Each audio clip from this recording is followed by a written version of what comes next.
Speaker is Adam Shapiro.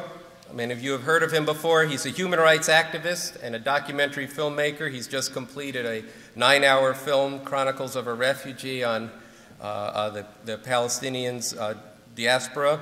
Adam is the co-founder of the International Solidarity Movement in Palestine, and he's going to give us a report from the ISM people who are currently in Gaza and Palestine.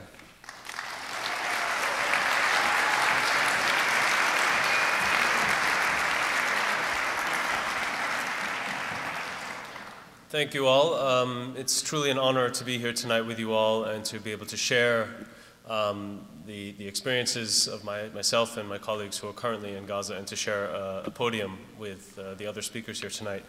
If I could first ask, I've been doing this because I think it's very important that we just have a moment of silence for all of the fallen victims in Gaza.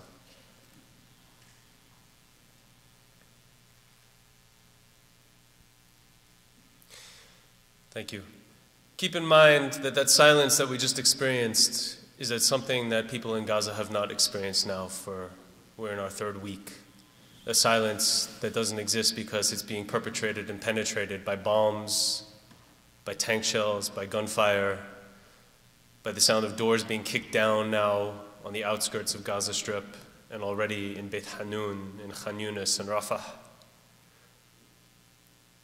The wail of children, of women, of men digging through the rubble to pick up their dead.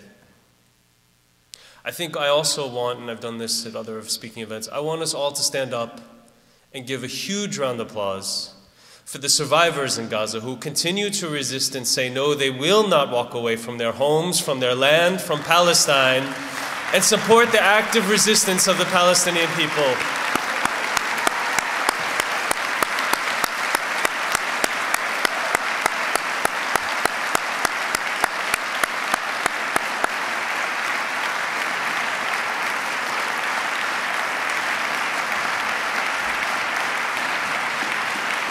Thank you.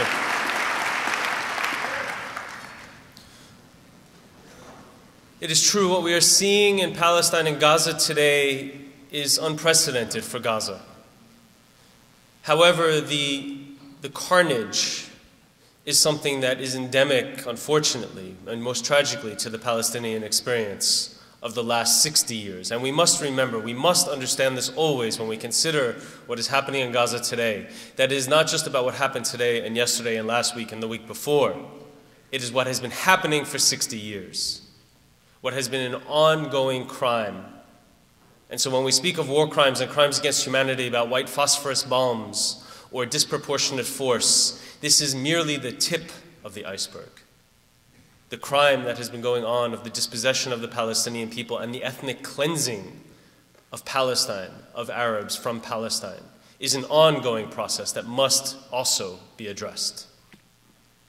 Right now we have, by we I mean the ISM, the International Solidarity Movement, we have at least 5, and I think actually more like 7 members. It's hard to tell because people are trying to protect their identities, because they're under threat. In fact, there's actually a website now that lists the names and photos of ISM members who are currently in Gaza with instruction. The website has instructions, or more like beseeching the Israeli military to find and kill these people.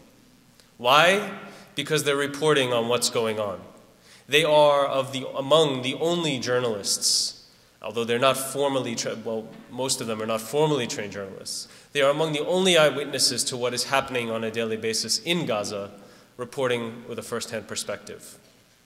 One of them wrote, I'll just read a very short piece, about riding with an ambulance, a Palestinian ambulance, to go to a home where there had been a bombing. And it's just, I mean, this reporting captures what I think is now becoming a minute-by-minute daily experience of life in Gaza. 6 members of the Abu Rabu family were killed in the strike on their house. It happened at 11:40 a.m. Ahmed, 21, explains, "We were all eating together, and then we were struck." It's that simple. People cannot live their daily lives. People cannot simply have a meal together right now in Gaza because every minute of every day is a threat to their lives. ISM activists, as I said, are on the ground reporting, witnessing, documenting, and trying to get the voices out of Gaza. In addition, there is another broad international solidarity effort, which is called the Free Gaza Movement, which is actually how these ISM activists got into Gaza, which has been, as some of you may have heard, breaking the siege of Gaza, the blockade of Gaza that has been going on for 18 months. Starting in August, boats started sailing from Cyprus to break the Israeli blockade and to arrive in Gaza with human rights activists, with journalists, with medics, and with aid. I know that Cynthia McKinney will speak about her experience later, but tomorrow there will be another boat heading to Gaza. It is incumbent upon all of us to monitor the progress of that boat, to contact our local officials, as wasteful in a sense as that is. We must contact our local officials and let them know so that they know, because the last time the Israelis claimed that, they didn't know that this boat was coming, and so they hid it, which was a joke because we know that the press release was sent to the Israeli military spokesman's office, to the Prime Minister's office. This time we are sending letters to Israeli embassies around the world, to local officials around the world. And again, the boat will be bringing in journalists, doctors, nurses, members of parliament from a number of European countries, as well as medical aid. This is the only, at this point, Rafah border opens, sort of, not really. This is a way to stand up to the Israelis, a way to force the international community to do something. When we speak of international solidarity, of course, for those of you who can go to Palestine and be a witness and stand there and join with Palestinians in protesting and documenting and opposing this oppression, this occupation, of course this is important, but this isn't the only thing.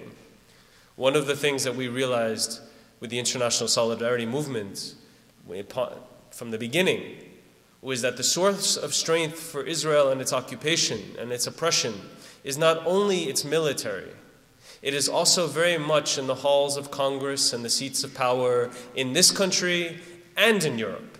Not only this country, but most importantly this country. And so if you, not only by coming out tonight and learning and attending rallies and all of this, want to do something to stand in solidarity with Palestinians, you don't need only go or you need not go to the West Bank and Gaza. You can do it right here. As was mentioned earlier, there have been tremendous acts of protest, tremendous efforts to break the silence. But we have to move beyond breaking the silence. We can't wait for CNN to report the story how we want the story reported. We have to take it to our congresspeople, to our elected officials, and show them concretely, not just by marching in the streets, but by calling their offices, flooding their offices with letters and emails and phone calls, and letting them know that, status quo cannot keep going. We need to let this new administration, who's talked so much about change,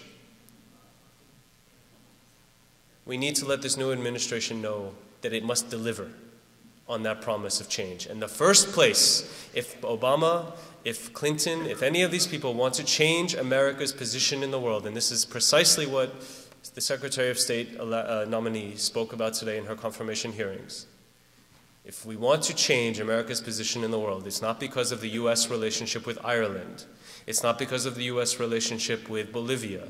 It's not because of the U.S. relationship with Kenya that the United States has a bad reputation in the world today. It is precisely because of the United States' relationship with Israel. And precisely because that dictates policy towards the Middle East, towards this country, that we have to change. And we can change that despite all of the powerful forces arrayed, and there are many out there. But I have faith and I have trust that when those boats take off from Cyprus, and when our people in Gaza or in the West Bank stand up to face the Israelis, that they're not standing up and facing them by themselves, but they have hundreds, thousands of millions of people around the world supporting them. Thank you.